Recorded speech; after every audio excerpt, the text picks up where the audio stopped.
All right. For starters, I'm not the great speaker, right? You guys hear me on Sunday. You know that I'm not the great speaker, she mentioned. So you guys all are used to seeing me on Sundays, but probably have no idea what I do Mondays through Fridays, and even sometimes on Saturdays. So I am the Assistant Special Agent in charge for the U.S. Department of Treasury, IRS Criminal Investigation Division.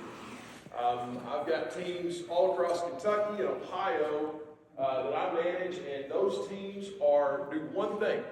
They go after financial criminals. Anywhere that crooks illegally make a dollar, we go after those people and bring them to justice. Anything from simple tax evasion to money laundering, narcotics trafficking, anywhere money is made illegally, our teams go out and get it. So Kelly Stack, walk through the door right now. Perfect timing, Kelly.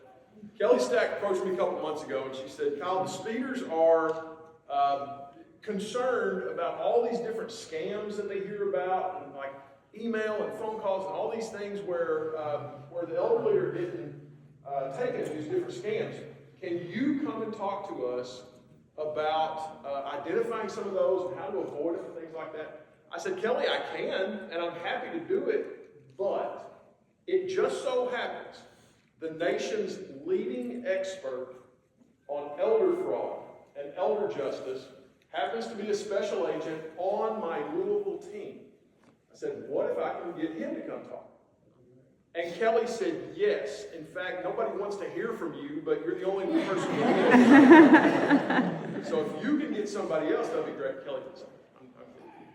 But our speaker today is the exact person I was telling Kelly about. Special Agent Christopher Roby, for almost a decade now, has been a part of my Louisville team, and he has carved out a niche in seeking out criminals who prey on the elderly. He has taken down criminals, not just here in the U.S., Panama, Canada, Eastern Europe, all over the world. He tracks these guys down, he identifies their crime, traces the money back directly to them, and puts them behind bars. He's literally the best in the world at this. And he's right here on our Louisville team. So I absolutely wanted to bring him here. So that's my introduction. This is Special Agent Christopher Roby, and you guys are in for a treat. All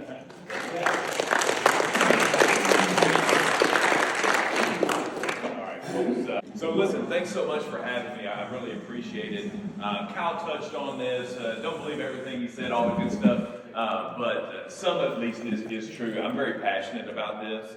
I wasn't asked to work elder fraud. I dipped into it early in my career, and I really latched on because it was needed, and it became a passion of mine. In fact, there's been, other agencies that say, hey, will you come over here and do X and Y? No, because you don't have I can't work elder fraud, right? We call it elder financial exploitation, okay? And that's when folks are stealing money from our nation's elderly. And not just the elderly, right? They're targeting anyone they can get. I have a unique, you may have heard people like me speak before or seen warnings on TV about spam and different things like that, falling for scams. And so we listen to all that, and they all have a good message. My message is just a little bit more unique in that I've sat across many dinner tables and talked with folks who have lost money, right? And I've put cuffs on a lot of bad guys who've taken it. And as Kyle's mentioned, not just here in Kentucky, but we'll go wherever the money takes us. Oftentimes, these scams are being perpetuated from overseas. And so I don't stop until the scent goes cold or until we get those folks into custody. And I like nothing more than to welcome them to our good state of Kentucky and let them face the jury of their peers. So I appreciate you guys for having me. I sit on Kentucky's Elder Justice Task Force, okay? The Department of Justice stood up 10 task forces many years ago, right? And they were targeted in locations where the need was the greatest, Kentucky being one of them, okay? So I sit on that task force and I work with a lot of federal, state, and local partners and prosecutors to bring folks to justice that are harming elderly and other folks, okay? So that's where I'm at. Today, what we're going to go over is we're going to talk about why the elderly are targeted. Okay, we're going to talk about that. I'm going to talk to you about not just the financial drain that this causes, but the emotional, the psychological effect. And that, of course, will delve into physical effects as well, right? The financial, sometimes people think it's just about money. No, it has ramifications well beyond financial in nature. I'll make you aware of that. And then most importantly, I think, it's Peter chapter 5, verse 8 tells us to be alert and of sober mind.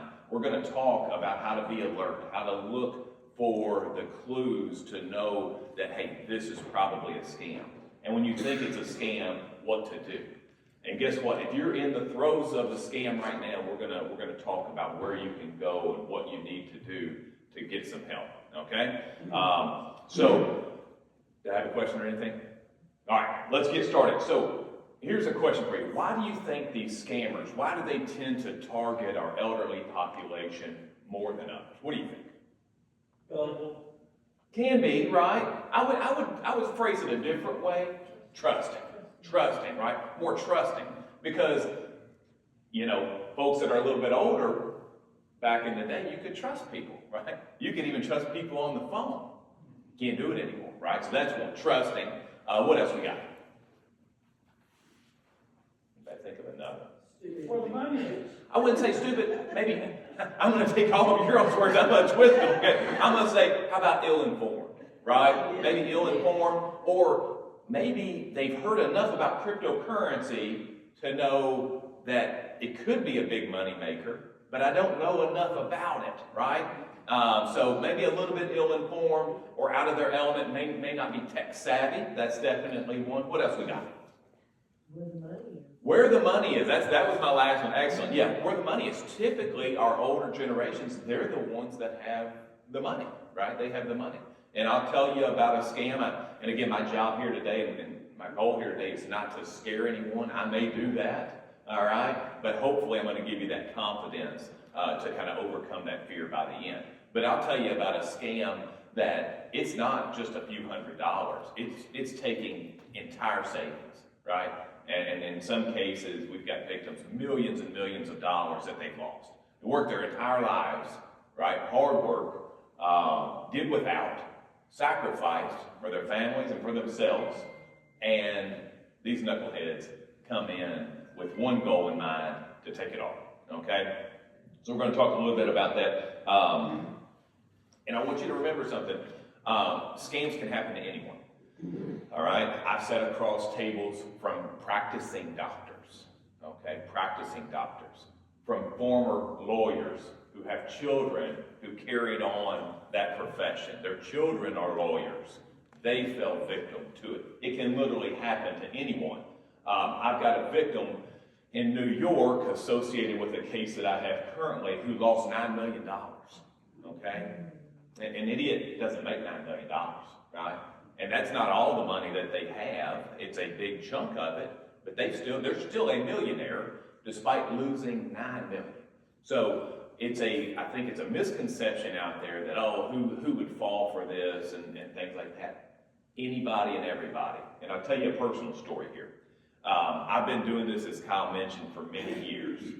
Who do you think I have preached to more than anyone else about this sort of thing? Anybody have a guess? My mother. Right? I heard mom and dad and family. My mother. Mainly because my dad doesn't listen to me. But my mother. All right. Next question. Who do you think fell for a scam? My mom. I got a permission to tell the story, okay? Long and short of it, she was in the market for a puppy, all right? She wanted a puppy. And she found one, a great deal, on Facebook Marketplace or something. Now, my parents don't have a lot of money. So a few $100s actually means something. And she sent her money, $300, for a dog that never came.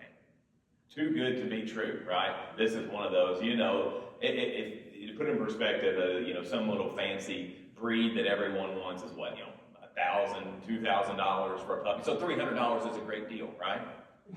Red flag number one, if it sounds too good to be true, it probably is.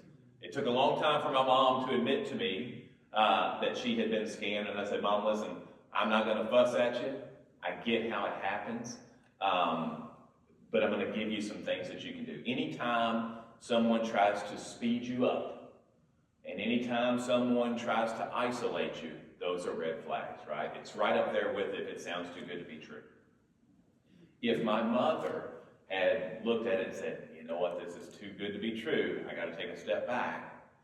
If the fraudster didn't pressure her like, there are 3 other people looking at this dog, so if you want it, you're going to have to move quick. See that? But she also allowed herself to be isolated. She has a fraud expert, that's pretty close to her. She'll call and tell me everything about last night's dinner, but wouldn't call me about this.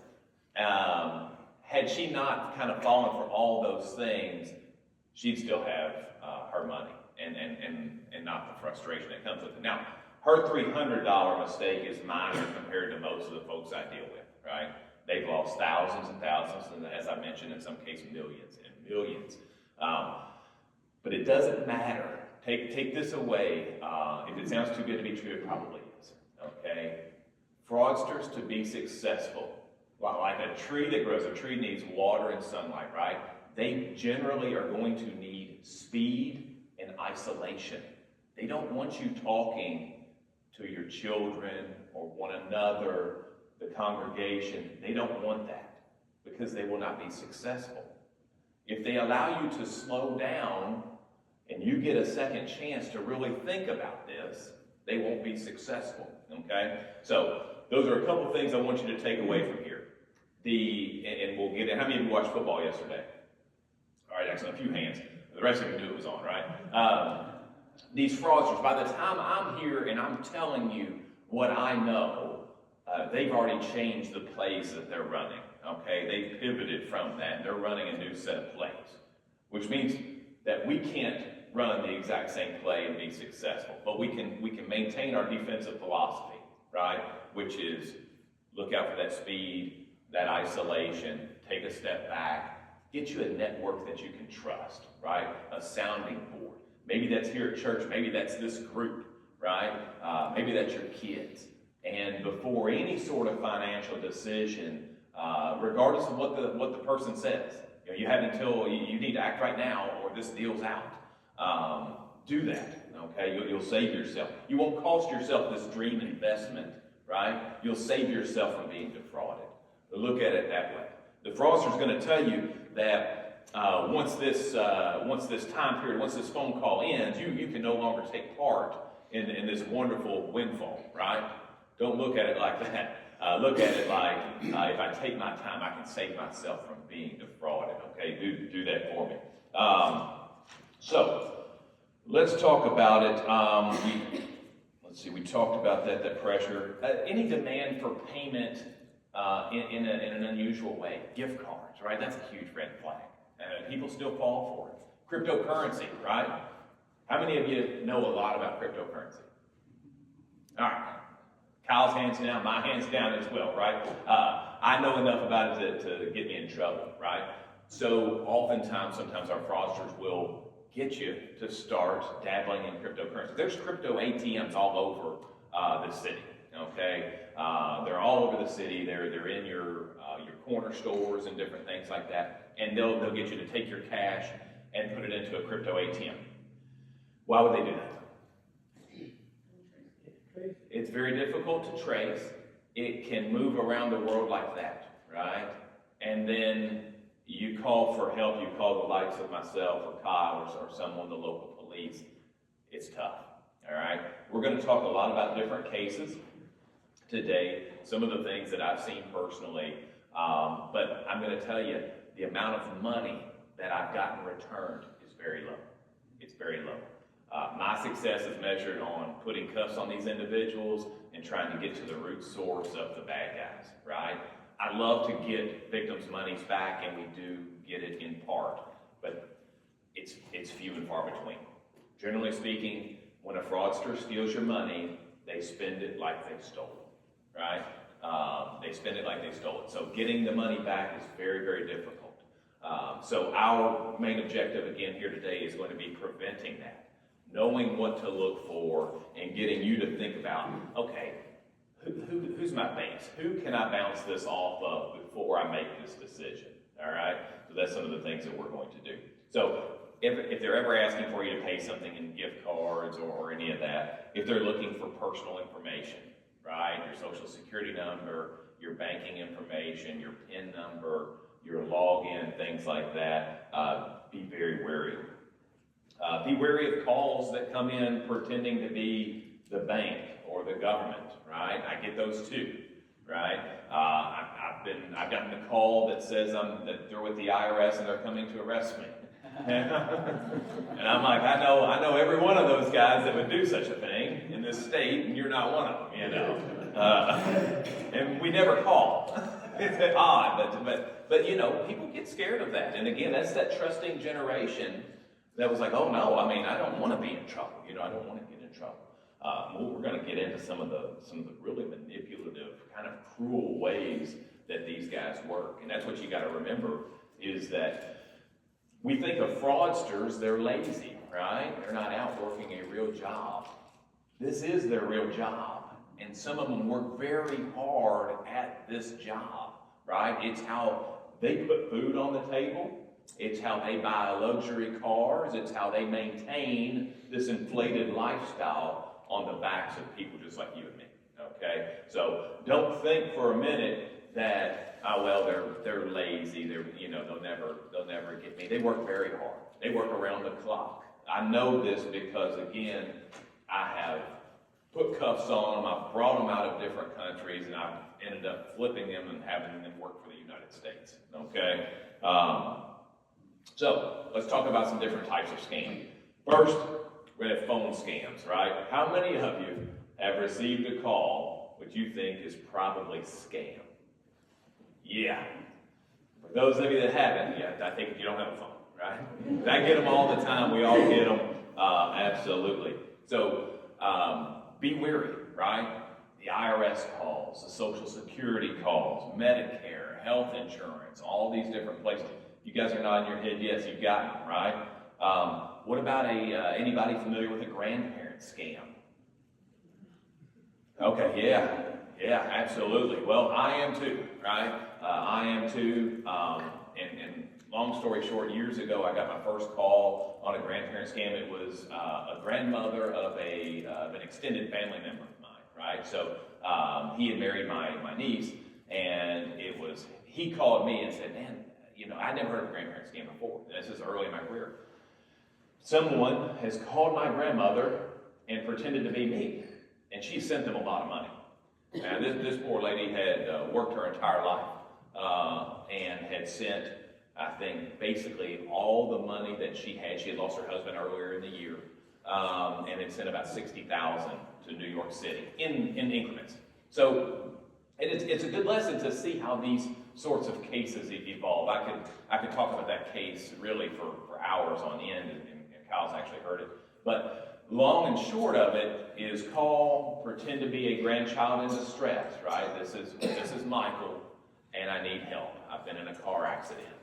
My lawyer's going to call you, okay? And Michael is pretending to sob.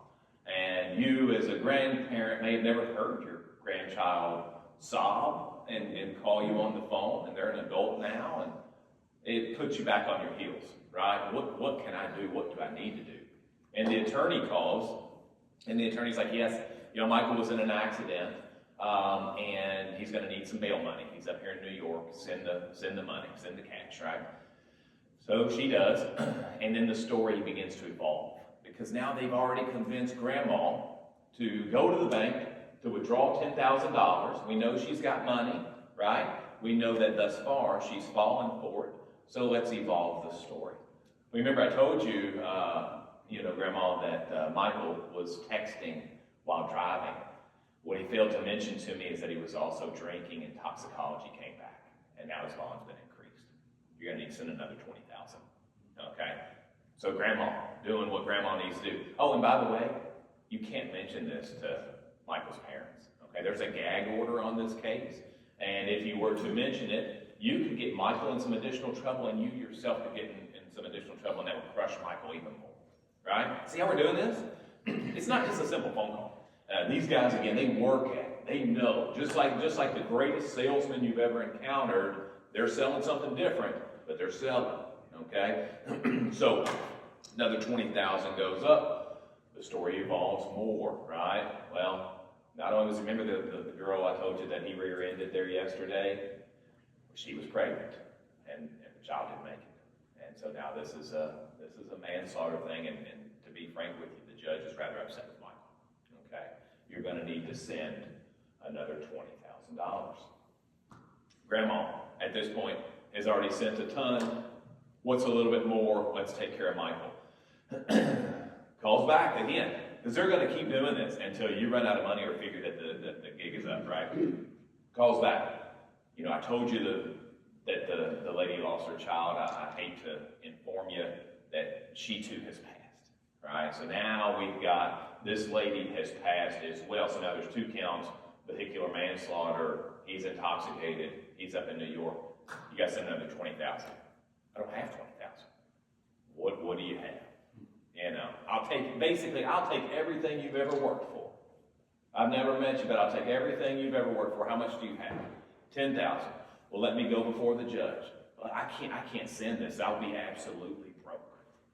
Well, I don't mean to scare you, Grandma, but I went by and I talked to Michael this morning, and he made some comments where I would take them as suicidal in nature. I think it's best if we get it back to Kentucky.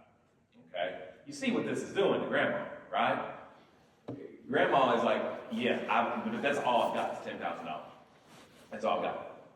Calls back. I talked to the judge. The judge is going to, because the judge is really going to just negotiate this sort of thing.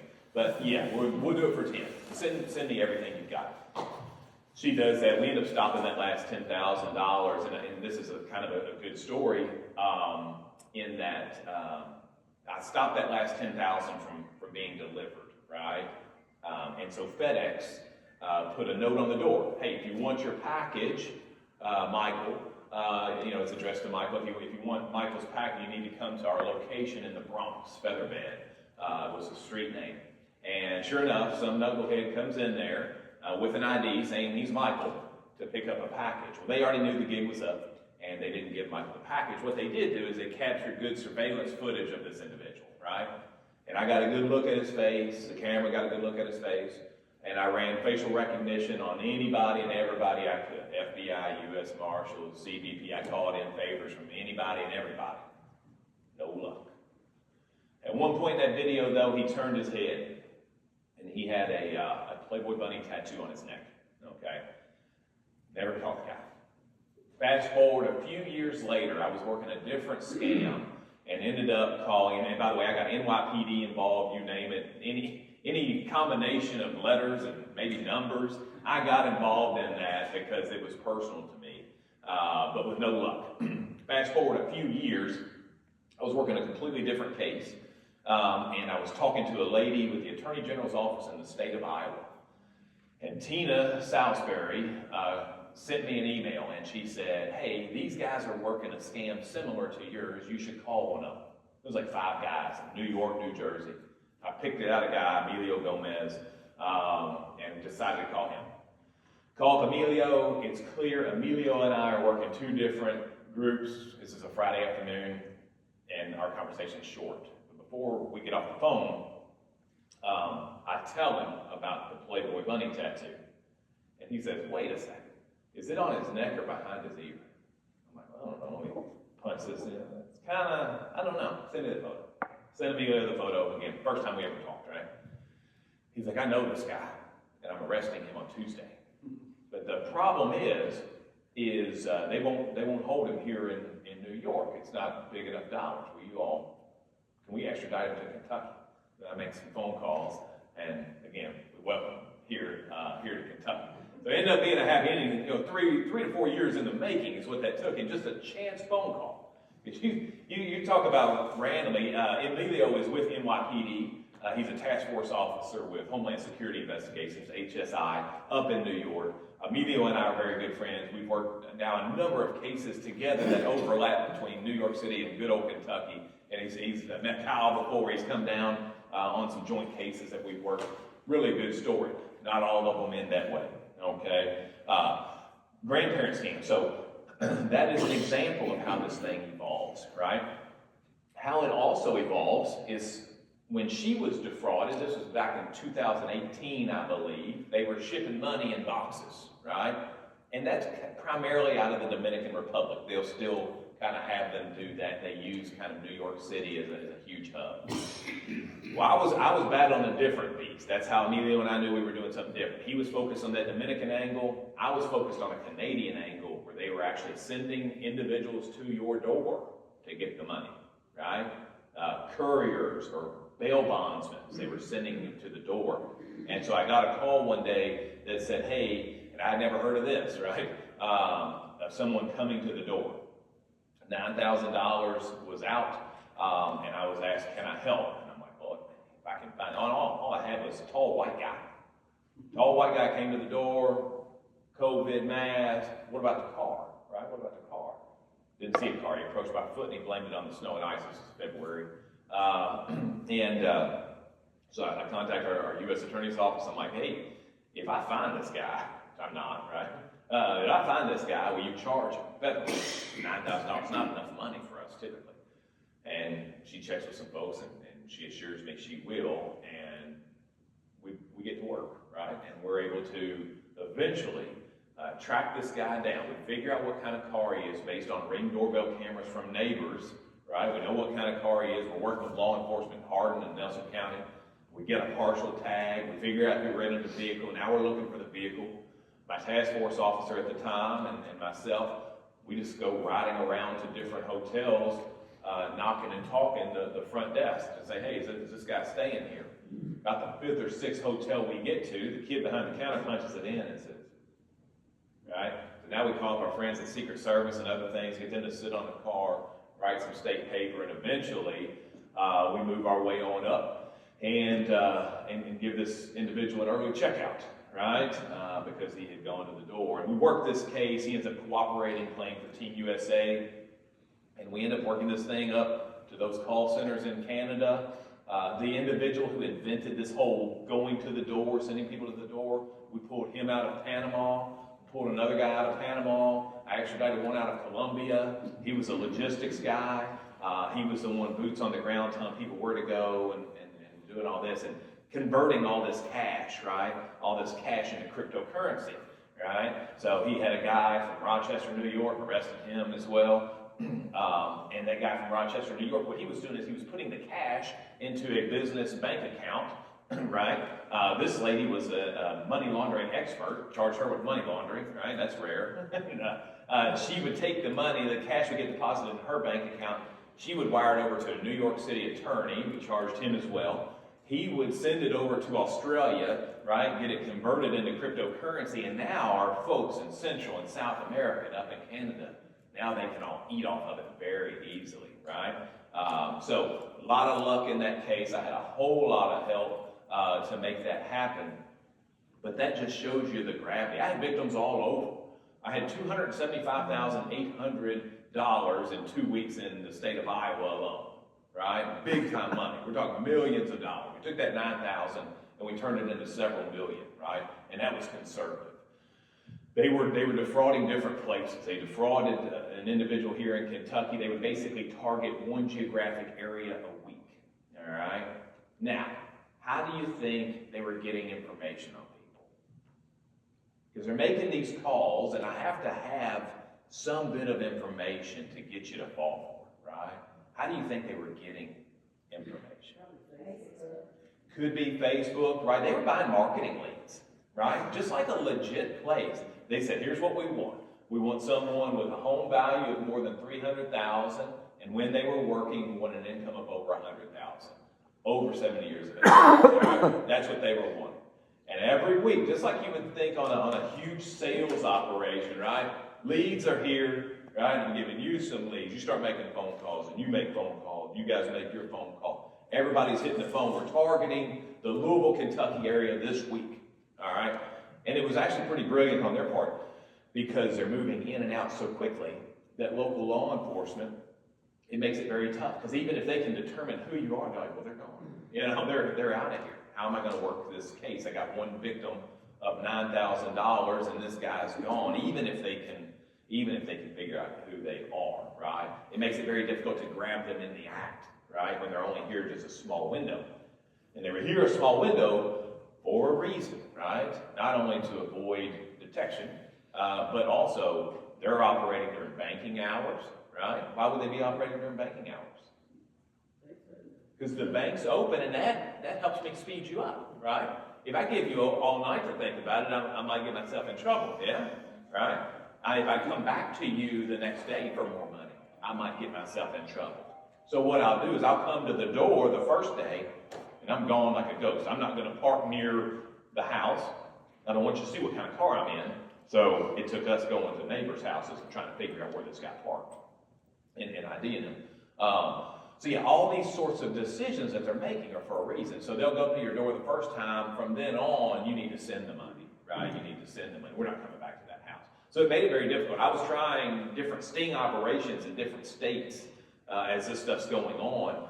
And I'm catching people and I'm working people and flipping people. I know where they're going next and things like that. And then, of course, once you start knowing, you put your case together, you got to stop it as soon as possible because you want to stop the fraud, right? Because people are losing their money. So really, all those decisions that they were making, working during banking hours, all that's for a reason. It's not just obviously because banks are open, but yeah, we need to speed you up. Don't want to give you all night, right? Don't want you talking about this over dinner, right? You meet your kids out at dinner. We don't want that. So anyway, that's the grandparent scam in a nutshell, right? Kyle made a mention of it earlier before we got started on this stuff is evolving, right, with the use of AI, right? Now, I was at a presentation with some folks in Henderson, Kentucky, western part of the state, and a lady was up there talking and said, how much of someone's voice do you need to be able to manipulate that and create, like, basically an AI profile to sound like them? What do you think? Anybody have any guesses? Very little. Very little. What you got? Couple seconds is right. 3 seconds. 3 seconds is what it takes. It does. You don't need to do a speech. Now, how many of you answer the phone, right, and would maybe engage in at least a 3-second dialogue, right? Pretty much all of us. Pretty much all of us. And now, once that catches up, I mean, think about it. The Michaels and the Nicks and all these other grandchildren who have fooled their grandparents into sending money and things like that. That technology wasn't there then. They used sobbing and frustration. And if grandma, and I dealt with a lot of different victims here, if grandma or grandpa questioned, well, this doesn't sound like you, Michael, Michael would snap and sometimes curse. They've never heard Michael. Michael's never cursed at them. Really puts the grandparent, like, takes them back, right? Puts them on edge a little bit. And then now it's like, okay, well, what do you need? What do you need? So that sort of thing. Now, you can actually create profiles that sound just like you. So the technology is advancing. They're at the forefront of it, right? And again, we have to change our game a little bit as well, but the philosophy remains, right? Sounds good, too good to be true.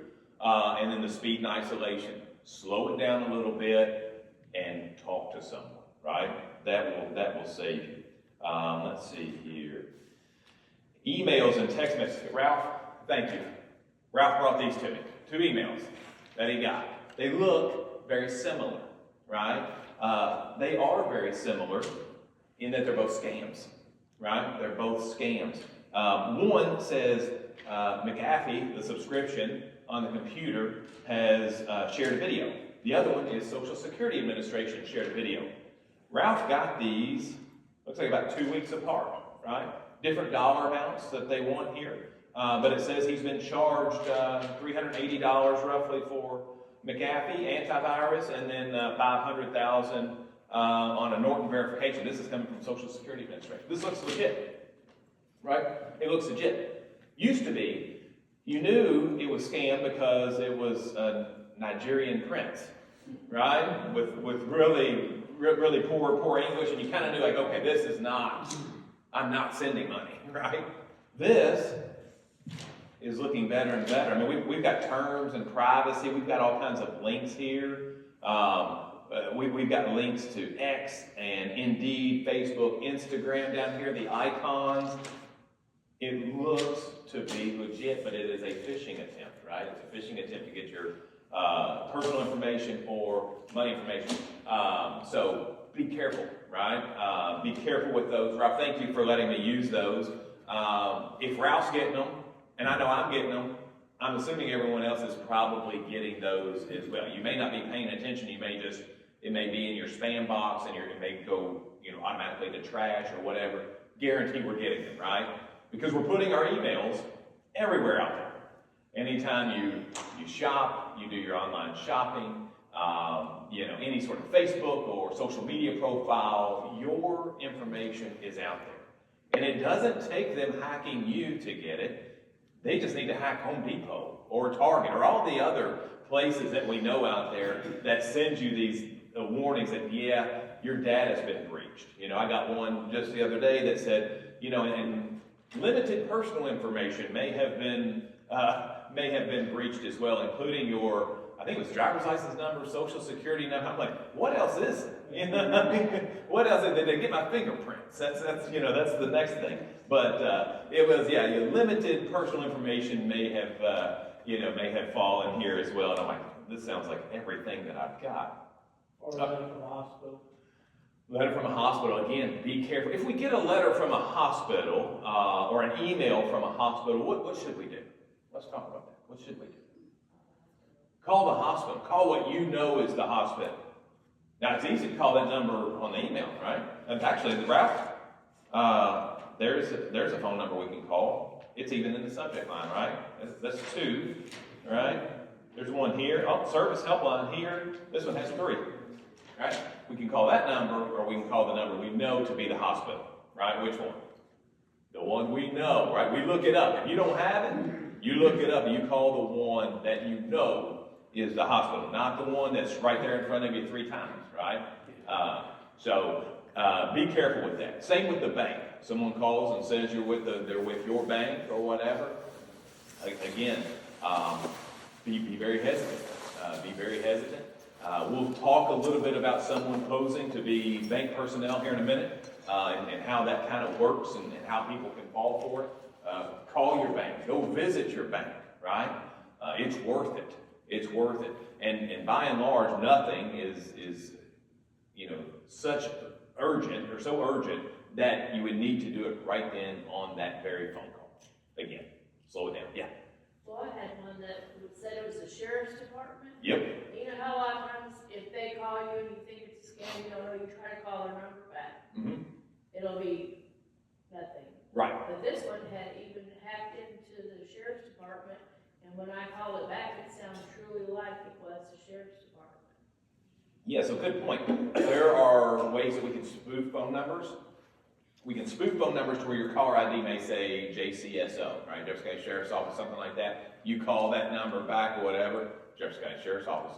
We're going to get into a good example of that where people are pretending to be Microsoft, pretending to be bank personnel, and pretending to be the Federal Reserve, right? As a way to, get you separated from all the money that you worked your entire career for. So yes, you got to be very careful with that, all right? The sheriff's office, when they're calling you, threatening, no, they don't do that. You miss jury duty, you need to send money. No, they don't do it. And the big one there, and I don't know, I hope you haven't fallen for it, but I knew some folks that did, including the guy actually did have someone he asked about. He asked his attorney brother about it, and he's like, well, it sounds legit. And so the guy withdrew like $1,000 and put it into a crypto ATM to pay the sheriff's office. Now, I know my task force officer was with the sheriff's office. They definitely don't know anything about crypto. All right? They definitely don't know anything about crypto. So again, slow it down, right? The sheriff's office is not coming to get you. The IRS, bad guys, we're not coming to get you. Anything like that. You're not going to get fined an extra $2,000 if you don't pay me today, right? Nothing works that way. Nothing works that way except for auditors. Okay. Let's move on. Let's talk about romance scams a little bit. Anybody know anything about romance scams? All right, so another kind of way that elderly are typically targeted is they may be isolated already, right? They may not have the social engagement that other folks have. You may have lost your spouse of 60 years earlier in the year, right? These sorts of things can happen, and now you're looking for communication. When my grandmother was still alive, I would stop in and see her on my way out of town, right? I'm from Nelson County. I would stop in and visit her, and it was never quick. But, and you know, back then I was always in a hurry, but she had an hour's worth of conversation to put on me, you know. And I wish I had that now. But so many older people don't, and so they do latch on to that. And so if someone nice calls them out of the blue, they're going to continue to engage with them, right? They're going to continue to engage with them, and they may befriend them. And it may become romantic, right? I've had a slew of these happen as well. It's an individual, they may send photos, they'll generally never do video calls. You may never even actually speak to a voice, but you got pictures and text messages, and people get wrapped up in these relationships. And before you know it, you're sending money, right? You're sending money to help them get over here. And then let me tell you a little bit about criminals working together. It's going to go into this romance scam thing. So fraudsters will compromise business emails, right? And they like to target real estate closings. So let's say you're set to buy a house, you're going to close on it this coming Friday, right? You want to close on it this Friday, that's what we're set up. If they can compromise the email of the title company or the realtor or whoever's involved, they're going to know that you're supposed to bring about $75,000 to closing, okay? And this is an actual case that I have. $75,000, bring it to closing. Bad guys in East Africa tapped into that, and they knew that you're supposed to bring about $75,000 to closing. They then pretend to be the title company. They send an email. The bad guys have completely stripped the email signature line and everything. It looks almost exactly right, and says, hey, if you still want to close by Friday, I've got some great news for you. One, you only have to bring $72,000, but the bad news is that needs to be wired today. Otherwise, you're not closing until next Tuesday, right? Well, think about that. You've got movers, right? You've got your housewarming. You got a lot of pressure to kind of close on Friday. That's what you've set up for. So they sped you up, right? You need to do this right away if you hope to close on Friday. So you wire the money, right? This young couple wired the money. It's about $72,000. Again, they got a little bit of good news with it. Hey, it's only $72,000. I got to get it today. And that's to kind of divert them from what's really happening here. So they send the wire off. And then a couple days later, the title company and them are discussing, and they will make sure you bring certified funds in the amount of $75,000 for. Well, I've already sent the wire to 70. You sent the what? We didn't send any wiring instructions. In fact, our emails say absolutely do not. If you ever engage with real estate folks, there'll be a disclaimer at the bottom: do not send wires. This is why. So they call me, and I'm like, okay. I find the bank account that it goes to. I have agents on the ground in Wisconsin go and approach this lady. She's a retired school teacher, right? She's like, I don't know what you're talking about. Yeah, I got $72,000 into my account 2 days ago, but that was from my boyfriend. Thought she was in a romantic relationship. Thought he owned a construction company in London. He was just wrapping up this final job and needed her to withdraw the funds, put it into a crypto ATM. She's, again, a retired school teacher. She did all this. She provided her phone, like, here's all the messages. Felt terrible when she learned what had really happened, that's this couple's money here in Kentucky. They no longer have a house, right? They no longer have a house. I'll touch on that a little bit more in a minute. But the whole story was she had lost almost all of her money to this construction company owner, right? And then once she is out of money, it's called victim turn mule. Right? So you no longer have money, but you're still of use to me because we still have this relationship, this perceived relationship. So I'll get you to move money. So now the bad guys, romance scam, this is a totally different group of folks. Business email compromise group contacts romance scam. Think about how well they're working together here. You know, and for a cut, if you've got somebody that can receive this wire, you take a cut and send us the rest, right? We have to work just as good together as they do, or we lose, right? And that goes for law enforcement, that also goes to us, right? Everyone. These folks, they had $72,000. That was from the sale of their previous home. They had, for the last few months, been living with mom and dad, mother-in-law, father-in-law. They no longer have a place to go, right? They have nothing. They don't have a down payment. They have nothing. And I was able to return zero. Zero money. I was not able to catch the perpetrators behind it. We were able to log it. Hopefully maybe someone in law enforcement got the information that I was able to supply and gather and use that to catch them. But that's called a failure, right? That's a failure. So when I sit up here and I talk about successes, know that there's a lot more failures than successes. But these guys work really, really well together. All right. So that's kind of how the romance scam deal works, and the story evolves. Just like that grandparent scam, now I'm getting held up in customs, or it's just one more job, I have to do it. We'll be able to travel the world together once this paycheck comes in. I'm coming, and that's what the school teacher in Wisconsin had said. This has now been the 4th or 5th last job that he needed. But when it was over, he was coming over here, whisking her away. They were going to travel the world, right? You can see how that happens, and they really believe that they're in this relationship. Which brings me to a point. This may sound silly, right? You're basically in love with someone you've never met.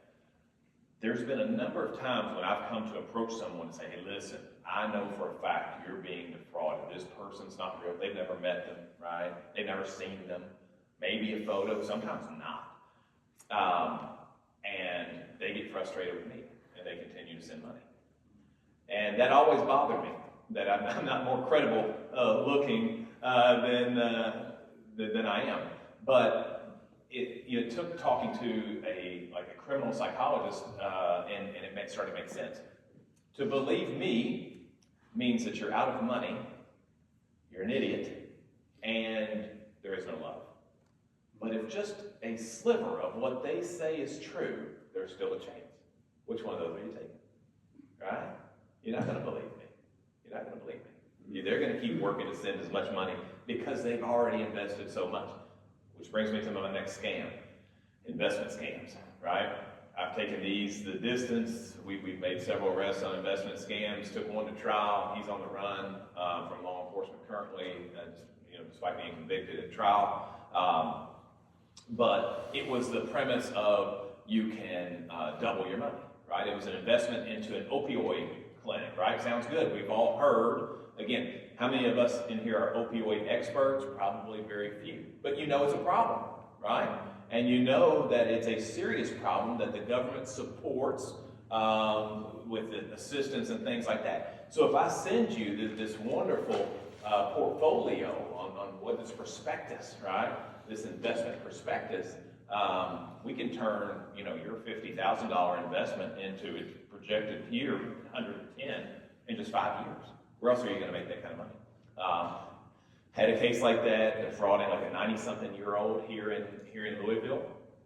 And I remember I was telling someone about this case, and they're like, "Oh man, was she just greedy or whatever?" I'm like, "No. If it was any form of greed, it was selfless greed, because this lady had a car she didn't drive, right? She had a house that was paid for. The couch was probably 30 years old, pristine condition, right? She's not out there for herself. She's not even out there trying to make this money for her children. She didn't have any. Husband's gone. This was for nieces and nephews. She wanted to leave them more. She wanted to be the aunt that really came through for them at the time of her death. And she lost nearly everything, right? And then working that case, I was able to find other victims located in different states, and it was a bigger deal. The problem is the investment was a complete scam. There was no project into these opioid clinics, right? But he could make the paperwork show whatever he wanted. Your shares are now valued at, you tell me, what do you want? What sounds good, Anyone with a computer and some basic skills, we can turn that $50,000 investment. It's currently worth 110, but why stop there? I can double that in another 3 years. You know, how's 200,000? That's what this is projected to be. This is our clinic in Scottsdale, Arizona. It's gonna be beautiful. A lot more rooms, plus we have some government funding on it. You're about to get paid, you know. But in order to do that, you're gonna need to put in another 30, right? So these investments kind of work the same way that romance does, right? You're already invested so much. It's the same way that the sweepstakes scams work, right? You just won $6 million, but you're gonna need to pay $50,000 for taxes, right? Taxes and fees to make this happen. Now, once you start sending that money, it's just like Michael, it's just like the romance, it's the investment, it's the sweepstakes. You've already invested money. If you cut loose now, you know you're out. You've been defrauded. But again, if there's this much that I'm telling the truth, that $6 million can still be yours, right? And that's where it becomes difficult. It becomes difficult to cut out and say, like, that's enough. And they'll use that against you, right? The $6 million, you paid $50,000, okay? They changed the law. January 1, it went up another 30, you're gonna have to send it. And if you balk at that, right, these guys, again, they're not lazy, they're not just gonna hang up, they're gonna try to sell you on it.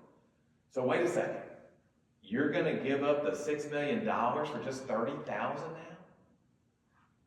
I wish I could take it. You know, and if I could have it, I would do that in a heartbeat. Do you know how many people would want to trade places with you? Think about that. Just another 30,000, and after that 30, just another 10.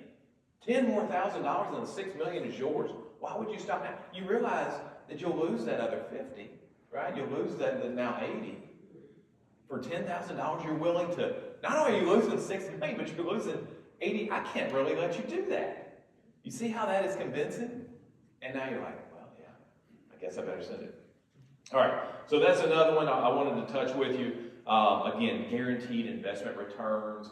I know from cases I've worked, I'm only making this offer to 4 people. Why aren't you calling your family?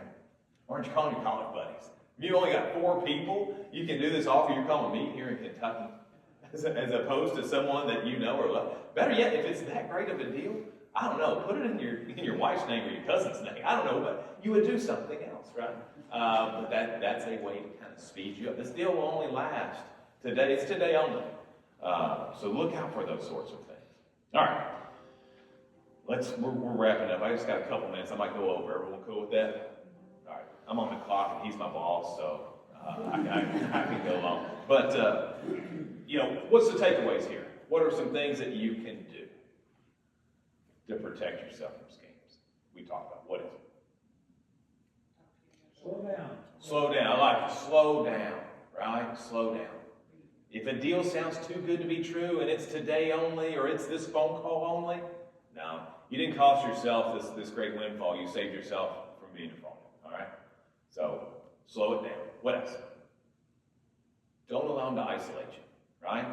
Now look, you guys have a great group here at church. So I know you're not alone, right? Reach out to someone at church, right? You've got Kyle, he's got me, so by extension, you've got me. So anything you need, let me know, right? But think about that. Think about how to best protect yourself, right? Never share that personal information. We know that, right?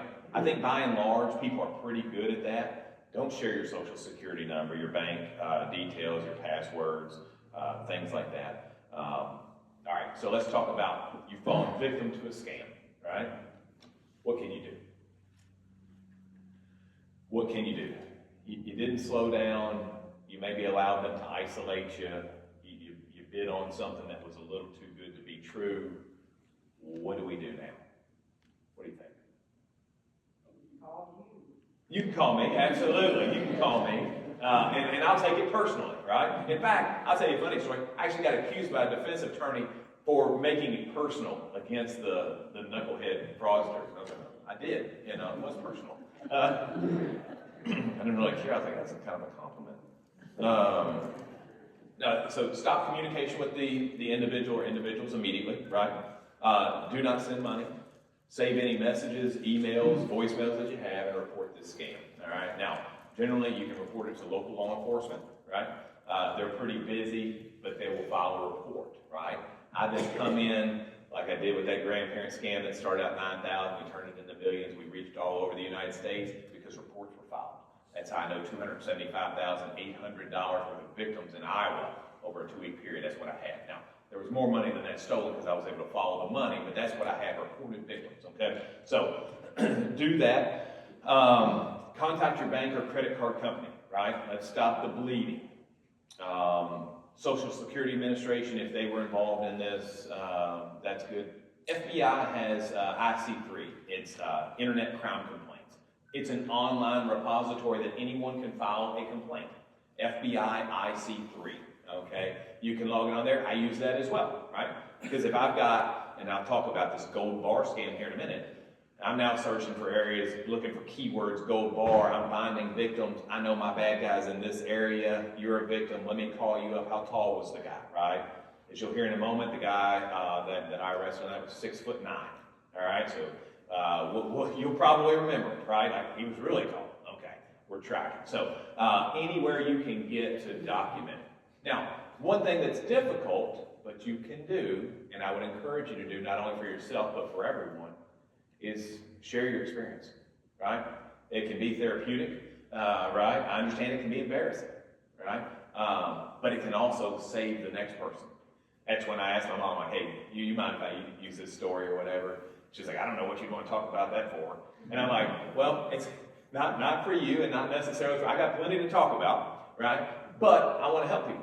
I want them to know that, hey, even people who have heard time and time again about what not to do and what not to fall for, you can still fall. Anybody can, right? No one's heard more about current trends in fraud than my mother, and she fell for it.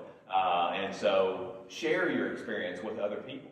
And like I said, we may not get your money back, but you may be able to save someone else from going down that same path as you, okay? Let's talk about family, caregivers, members of your congregation, how they can help. You know, have those open conversations. Even if you're in the midst of, even if you're in the throes of one of these scams, right? Because sometimes they can be short, quick hitters, and they're done, and sometimes they can be prolonged, the romance scams, the investment scams, the grandparent scams. All these can go on for weeks, months, years. You think you might be in the throes of those, reach out for help. You know, reach out for help. And it can be tough. And you may not want to hear it. We talked about that, right? If I find out this is a fraud, then this guy in London is not going to be here to whisk me away, right? All that I've sent, all that I've done, I've told so many people that I'm in love. If this isn't real, you know, that's going to crush me. But there is help out there. It's your congregation, your family, your friends, and others. Let's see here. You know, keep on task with things. Unusual financial activity. You know, monitor that. Keep an eye open for anything that may you know, seem a little funny. Again, scammers are going to rely on urgency and isolation. You're not alone. Trust your instincts, right? And don't go it alone. When in doubt, ask for help. Like I said, you can contact Kyle. You can contact me. Certainly, he'll provide you that information, and I'm always willing to talk. Right, Ralph? I appreciate you sharing these. It's a great example. It's just as good of examples as I brought up here today. Let's see here. We've talked about it. All right. So I don't know the passage in the Bible, but it's 2 is greater than 1, and 3 strands are difficult to be broken. Do you guys know what I'm talking about? I don't know what that passage is. What is it? Ecclesiastes. All right, good. Well, I couldn't say that anyway. But yeah, don't go this alone, right? Think to yourself, who will I call when I have questions? Or who will I call to bounce this off of? 2 of us are great. And it goes on to say something about if one falls, the other can. Well, I think, and this is my interpretation. Pity the person who has no Bible. Yeah, exactly. So, but before we fall and rely on someone to help us up, let's help get through it together before we fall, right? Be proactive in that. And I think we can do that in this. Let me tell you about kind of the latest and greatest scams. It's a big one. It's called a gold bar scam. It's also a tech support scam, right? So a pop-up may appear on your computer saying it's from Microsoft and here's an 800 number to call. You have no choice but to call that 800 number, right? No, don't call that, because they're going to answer the phone and they're going to say, this is Microsoft Tech Support, how can I help you?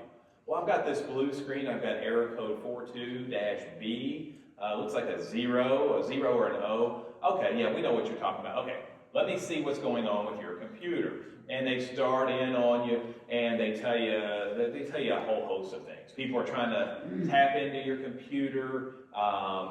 We see child pornography on your computer. That takes you back. Right now, you're on your heels. You're afraid of getting in trouble, whatever. You didn't do any of this. They'll use anything they can for that next step. But Microsoft is going to tell you, hey, listen, where do you bank? We want to make sure that your bank is protected, and if they try to say PNC, okay, don't give me any of your account details, right? That puts you at ease, right? Okay, they don't want my account details. All right, PNC. I tell you what, give me the number on the back of the card. I'll tell them what I'm seeing on here, and then I'll get off the phone. Again, that sounds like what maybe legit Microsoft might do, right? So you give them the 800 number on the back of your debit card. They don't call that number, right? They call their buddy, fraudster number 2. PNC, how can I help you? Yeah, this is Roby with Microsoft, and we've got Miss Chambers here, and she's got a virus on it. We were able to run this, and it actually looks like someone is targeting her PNC account, but I'm going to let you guys deal with it because, again, I'm just Microsoft, so it hangs up, right? Now PNC is on the phone. Yeah, we can see something's going on here. People are trying to make purchases, Russian gambling sites. I mean, I've heard it all. Was that you? Of course not, right? Okay, we're going to get this figured out. Now, here's the thing. I'm an anti-money laundering specialist with PNC. I don't know who's doing this. It could be your family, or it could be someone even at your local branch, okay? Don't tell them about this until our investigation is complete. We're going to figure out who's behind it. Now, what is that? That's isolation, right? Absolutely. That's isolation. Okay. So we get you, we start, these people actually, this goes on from us, they start building up the trust, right? Now they've got someone that's looking out for you with the Federal Reserve and different things. They're working to get you a new Social Security number because people are trying to use yours. Everything you own is in jeopardy, right? We've got to act fast. What is that? It's urgency, right? It's speed. We go speed you up. We got to act fast. Do you have any investment accounts? We just want to make sure they're protected. I don't need account numbers or anything like that. T. Rowe Price. Roughly how much is in there? $800,000. Okay. All right. Now, we're in the midst of getting you a new Social Security number. In the meantime, what you're going to need to do is you're going to need to cash that out and convert it into gold bars. It's the only way we can ensure that it's safe. Okay? The individual does this. I can give you the websites if you need it. The person is super helpful. Convert it into gold. Now, I know what you're thinking. Gold price fluctuates. It does. If it goes up, guess what? You've kept the money. But because you're an identity theft victim, if it goes down, you're covered for $1 million. And you don't have the money. So you won't lose any money. All right? We're going to send a Federal Reserve agent to collect your gold. He's going to give you this passcode. Now, these are fraudsters creating these passcodes. It makes you feel secure, right?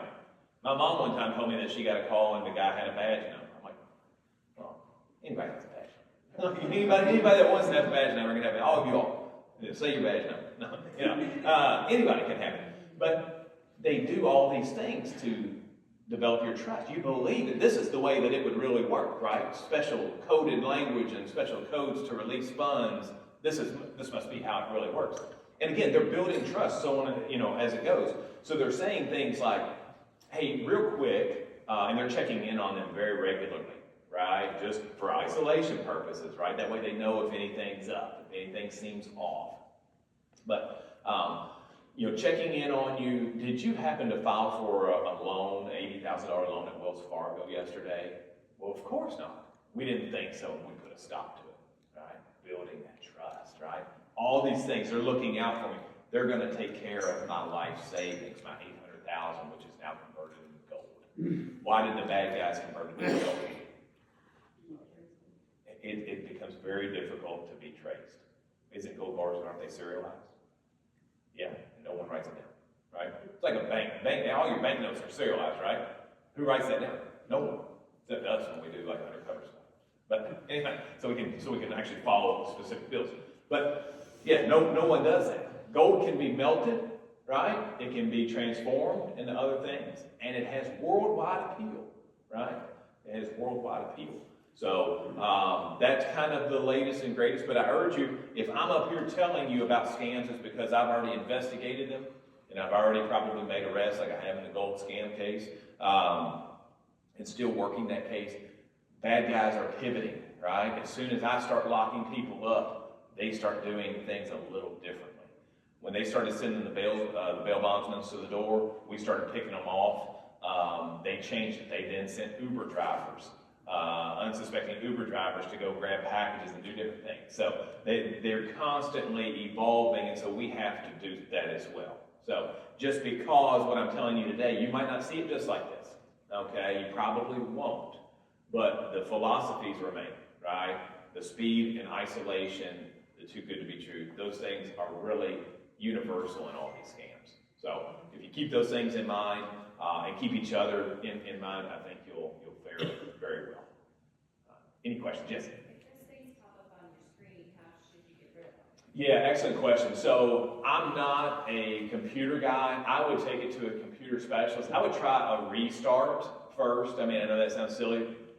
Do a restart, see if that gets rid of it. If not, there's a lot of computer repair folks and things like that in town. Best Buy's Geek Squad, things like that can probably help you out. Good question. And I think, just like everything else, we can be preventative, right? Be careful what links you click. You're not gonna, even if we go to like, let's say WDRB or WLKY, when you scroll at the end of those things, there's all kinds of crazy links that you can really get down and find yourself on a website that's probably not legit or reputable. So just be careful. Yes? I won't tell the story, but we received a check that was fraudulent. Okay. And Republic Bank was very helpful. Their fraud department looked at the check, examined it, and all that. And, they could see addresses and things on that, because they're going to keep that and send it, to try to find these crooks. But the one question I have is about these data breach sheets that you get. Mm-hmm. We get one about every other month, and we don't know what to do with them. Yeah, excellent question. Some of them, and then you got to be careful about who you're dealing with in there, because what better way to get you to think that I'm on your side than to tell you I'm here to protect you, right? And it's what the gold bar scam did, right? We're PNC, we're Microsoft, we're the Federal Reserve, and all this sort of thing. It's what they did. So I would do, if I received one of those, I would do some independent research, make sure it's legit, consider the credit monitoring and other services that they offer. And again, our philosophy remains, right? No matter what happens, don't get sped up, don't get isolated. If it sounds too good to be true, it probably is. Keep an eye out on those bank accounts and everything for unusual activity. Mail coming in can sometimes be kind of a red flag. Sometimes it may be that they're not really defrauding you, but they're using your address for fraudulent purposes and things like that. It can be scary. Yes. Yesterday, I think it was, I heard where a man received a call from his father. His father saying, I'm here today, I have forgot my password and the user ID, can you help me out? And the man stopped and he said, it was AI, my father's voice exactly. The only thing is, my father died 3 years before. Oh. They have been able to go on to Facebook and get his voice. They got all this information of how to get this. So Great example. I haven't heard that. yeah. Hopefully you guys were able to hear that. Everybody get that? No. Yeah, so received a call, a gentleman received a call from his father who is in the bank lobby and can't remember his password for his bank login and that sort of information. Sounds exactly like him. Only thing is he had died 3 years prior, so it could not be him. But you can see the technology and that sort of thing, how it can be used. And it will be used. So, like I said, we're going to keep our kind of finger on the pulse on what the bad guys and gals are doing, and we're going to do our best. Any other questions? Yes? My Facebook got hacked. Okay. They were selling all the stuff, saying my dad was going to assisted living, well, he's been dead forever. Even people that even knew me were sending them, Oh, to hold that stuff. They were using the messenger side. okay. And they weren't talking to me, and there was no way to even get a hold of Facebook. Yeah. And if we did message them, they said, oh, we don't see anything wrong, and Right. everything, and it just kept on and on and on, and we tried to, I had other people say, oh, this is not Susie, she's not selling anything, blah, blah, blah, but it made me sick. Oh, sure. That 'Cause people were, you got people that are giving what they believe to be you and your family money. Hopefully everyone got that one. I'll repeat it just in case. But her Facebook gets hacked, and they start sending out a solicitation for her father, who has passed, but I guess the bad guys don't know that, to get him a spot in assisted living.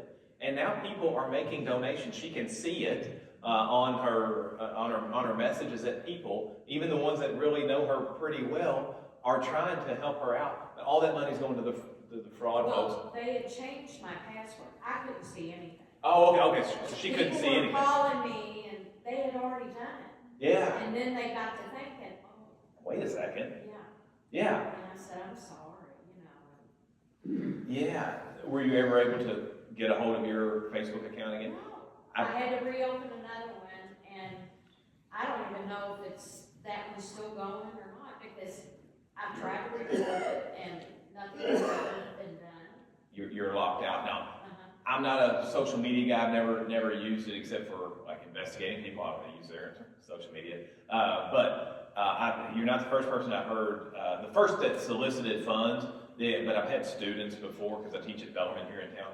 I've had students tell me that their Facebook got hacked and that they really can't do anything to get it back. And so their response was basically to create a new account. What a shame. But you can see how that can now be weaponized for financial gain for the fraudsters by soliciting donations from all your friends, and your people want to help you out in a time of need, and they're there to swoop in and take. That's the same one that I have had, I don't know how many times where I've seen the same bundle of items for sale.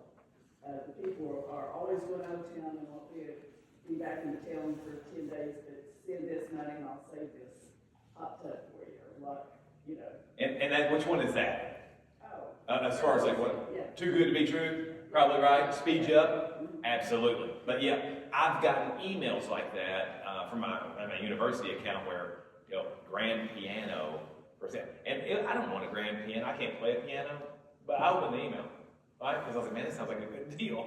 Didn't do anything, ended up not biting on it. But the first time it was from a professor, right? And it had the signature line. I was like, but I've gotten it now a few times since with basically the same exact thing. So it's been a few years, but one that we were aware of was the hijacking of an email account. Yeah. And getting something from somebody that had no idea, so that's one that we were aware of.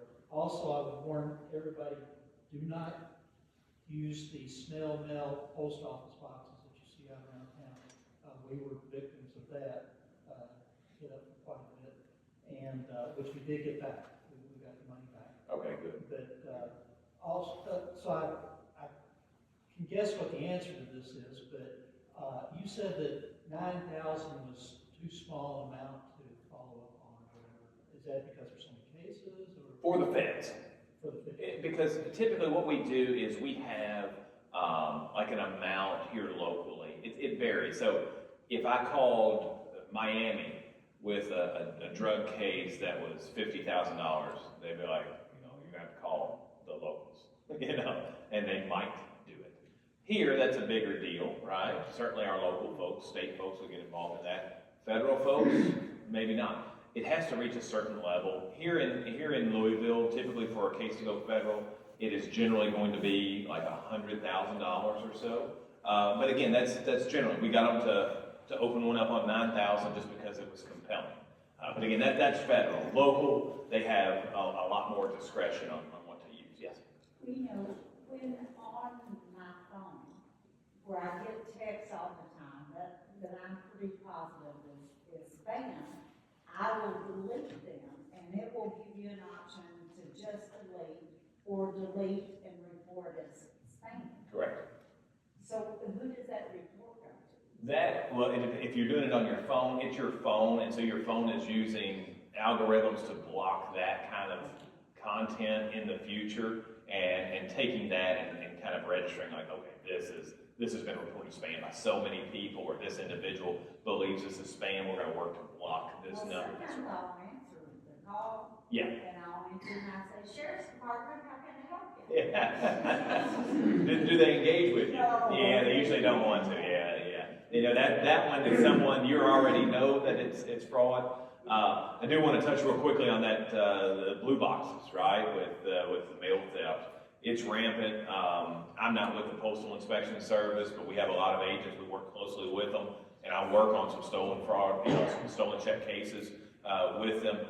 Typically what you have is you have people that are, sometimes they will rob the postal carrier with, at gunpoint to get those arrow keys to open up those mailboxes. And that's a ton of mail. And so lots of people will get arrested, they got a ton of mail in their car, and that's why. Some will put an adhesive on some large washers and actually fish the blue boxes. So throw them down there, fish out mail. Throw them out there, fish out mail. They take that, and you got a few different things you can do. We can take the checks and we can, what they call wash them, right? By using acetone and things like that. Put the true recipient's name, get it washed off, put mine, and really if I'm the bad guy, I don't want it in my name, right? But if I get some folks that'll work for me that are kind of create some distance there, get them to deposit it into their account. We can keep that dollar amount just as it is, or if it's insufficient, maybe we change the dollar amount too, to see what we can get.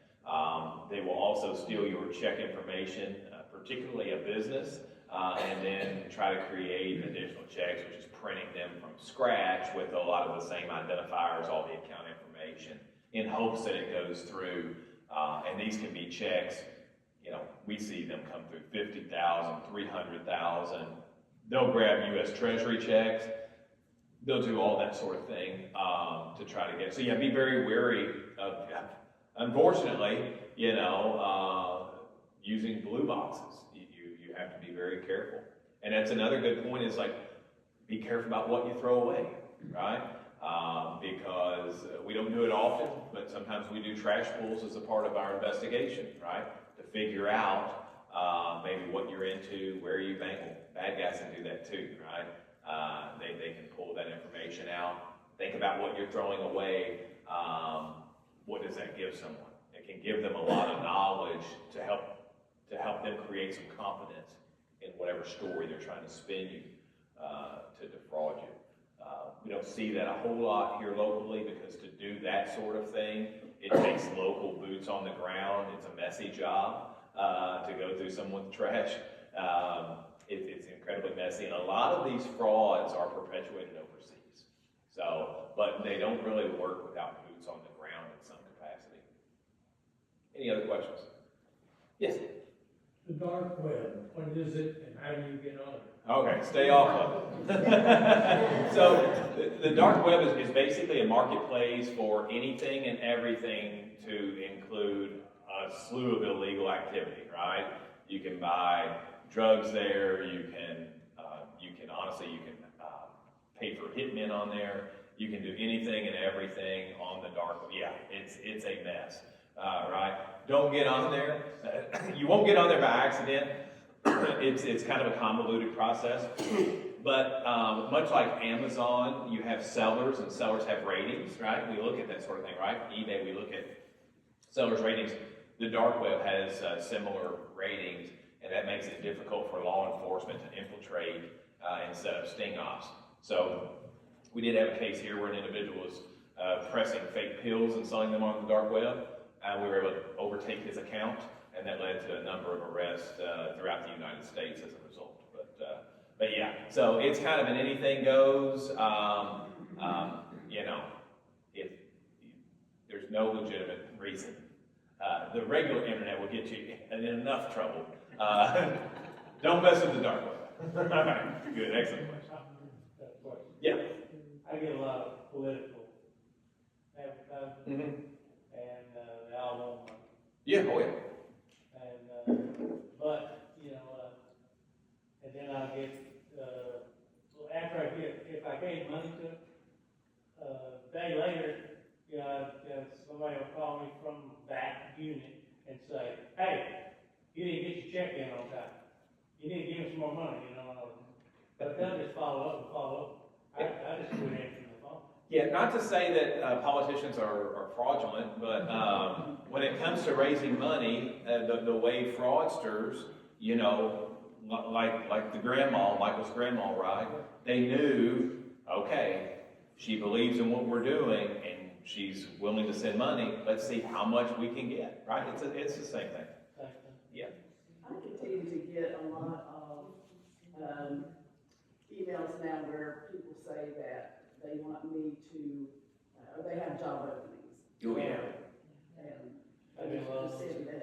Yeah, you see those links, work from home, make X amount of money, things like that. So a lot of those can be moving money. You'll be moving money for things. So when we talk about victims turn mules, I've seen people that answer those sort of things, and they're used as kind of a barrier between the actual fraud and law enforcement, to where it becomes very difficult.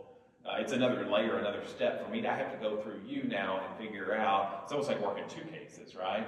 I've got this money coming from your account. Now I got to figure out where you're sending it and work that case. And it may be, there may be 7 of you all throughout the United States. Well, local law enforcement cannot do that, right? They can't go to Albuquerque, New Mexico, and then on to California just to follow this money. But if you think about it from a bad guy's perspective, if I've got $100,000 and I pay you $1,000 to send off 99, it doesn't cost me very little, and now I'm very secure, and I've got $95,000 that's mine, and they're never going to trace it through all these layers. So we do see some of that. Now, are there legitimate offerings like that? All I've ever heard about is the fraudulent ones. But all right, any other questions?